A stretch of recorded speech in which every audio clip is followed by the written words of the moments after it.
Jesus. Jesus doesn't try to please them, to promise some benefits of following him. No, he warns people how difficult it is to follow him. He wants to be aware that being a Christian is not supposed to be something easy, something just beautiful that you'll be happy all your life. That's why he says some scary words today. First about hating father, mother, wife, children, brothers, sisters, and even his own life. What does it mean? How Jesus, who is love, who comes to save us, tells us to hate somebody. Doesn't make any sense. There is something is not right there. Well, in Jewish phraseology, the word hating something in this context is that all those people has to be secondary with Jesus. He has to be in the first place in any regard. And we know that it is difficult because it's not about just hating your family. It doesn't make any sense. It's more about putting Jesus and faith as first place. So I may not be liked by some of my decisions by my family.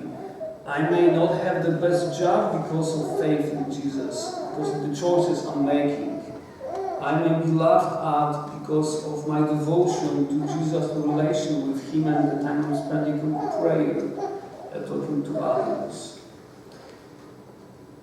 I left home 12 years ago when I went to the seminary. My parents weren't very happy with that. Then they were even more unhappy when I told them I'm going to the USA.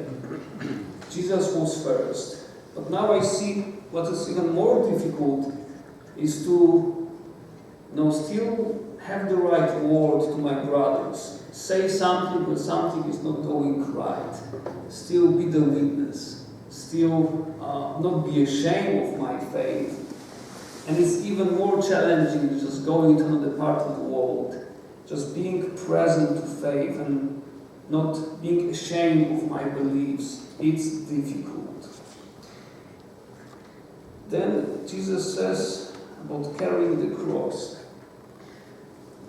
I don't know if you have thought about that, but why people carry crosses? Why they were carrying 2,000 years ago the crosses? Only reason is that because they were supposed to die on those crosses. It was tool of death, tool of penalty. And Jesus reminds us that our crosses, difficult people in our lives, our struggles, crises, things we don't know how to deal with, that it's all cross for us.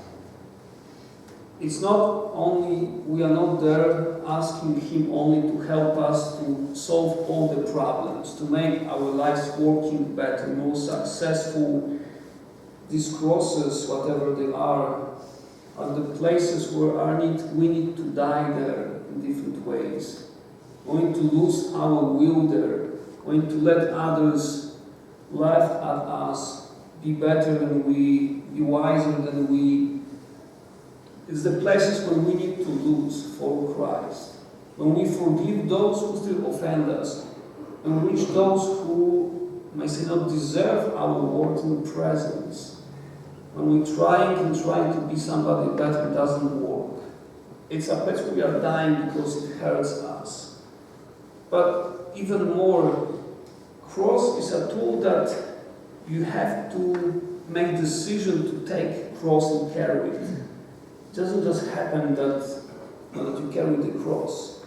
Even difficult events in our lives, we may reject them and reject the presence of God there and live on our own. Or may accept Jesus' presence in those different events and tragedies and walk there with Him. But it requires my will. I need to want to carry my cross. I need to make mindset of taking this cross every day, not giving up, even if I fall. As Jesus fought 3 times as a sign of His compassion with us who fall all the time. I need to make my decision to carry my cross another day, another day, another day, which is not easy again. It is something painful. It requires this conscious decision to live my life in a really aware way. And how many choices we just give up because it's easier to follow our habits, what others do, what others think, what others want us to do. How many choices we give up every day because it's just easier not to do something, not to say something, or do something else. My cross is to make decisions and to go against the current, against the flow as a disciple of Christ. It's difficult too. And then the last words, and one of you who does not renounce all his possessions cannot be my disciples. Well, we can say it in the really literal way that we have to sell everything and just live very poor lives. But I think there is something more about that. It would be too easy just to do that.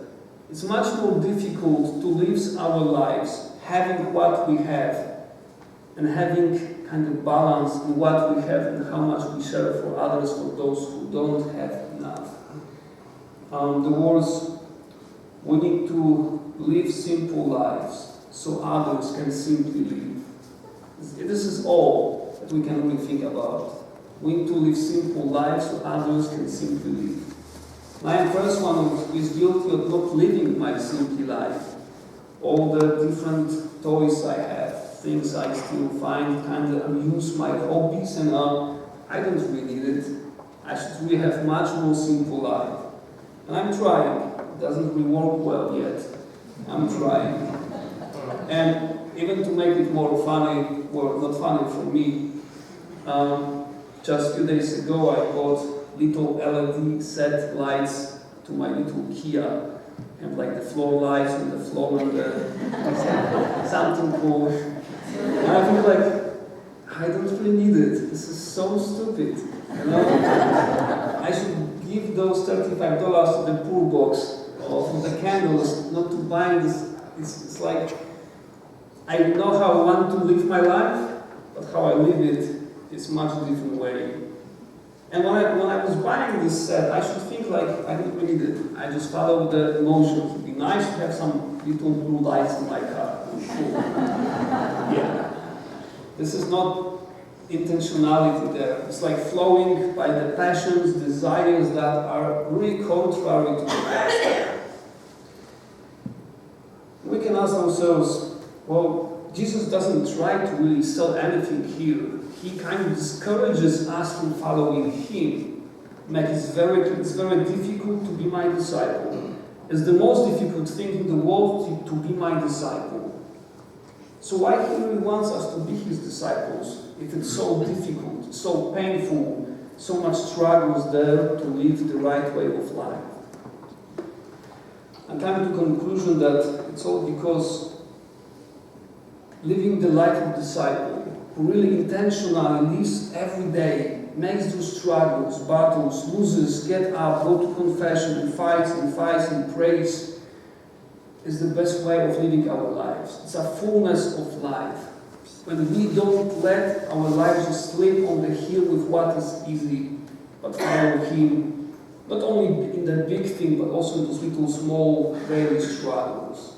This is the real fullness of life, to live our lives intentionally, aware of what is happening, and fighting with those unaware choices, easy decisions, and just what everyone else wants us to do. He made it first for us. He who is God became man. He suffered. He was going to Jerusalem very intentionally. He knew what would happen there. He's walking there to die on the cross.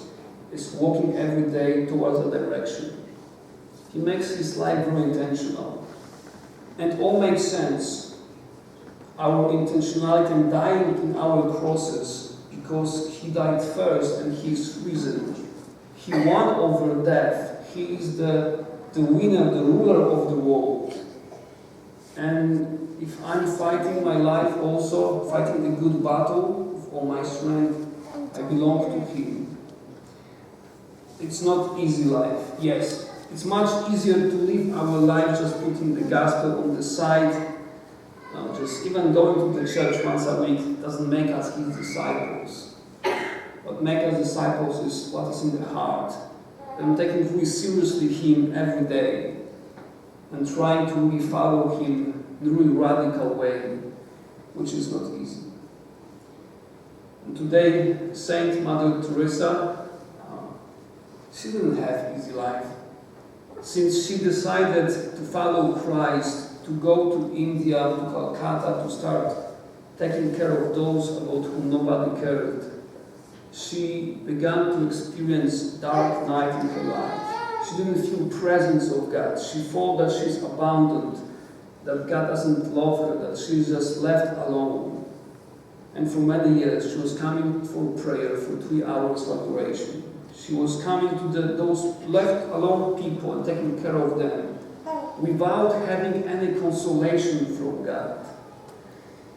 She achieved something remarkable. We may not be able to do such amazing things, but even those little things we do every day, those little decisions that challenge us to make a right decision, is our path for holiness. To make choices, to be aware of what is going in my life, to then fight with those habits and desires that are not from God. It's all we can do. It's a lot. It seems like a dying for me every day. I'm doing something that is good. But still it's beautiful life. And I hope you can say that same too, that following Christ, it is the most awesome thing we can do in our lives. Because Jesus would not ask us to do something that won't be the best. He's the best, and He only wants the best for us. So may the words of gospel give us strength to pick up our crosses once again, to look there, to see what is the cross I don't really want to carry. What are my struggles I'm putting away because I'm not ready for that? And take care once again about them, and carry them, and die them, and lose lives, just so we can find them, and find abundance of life with Christ.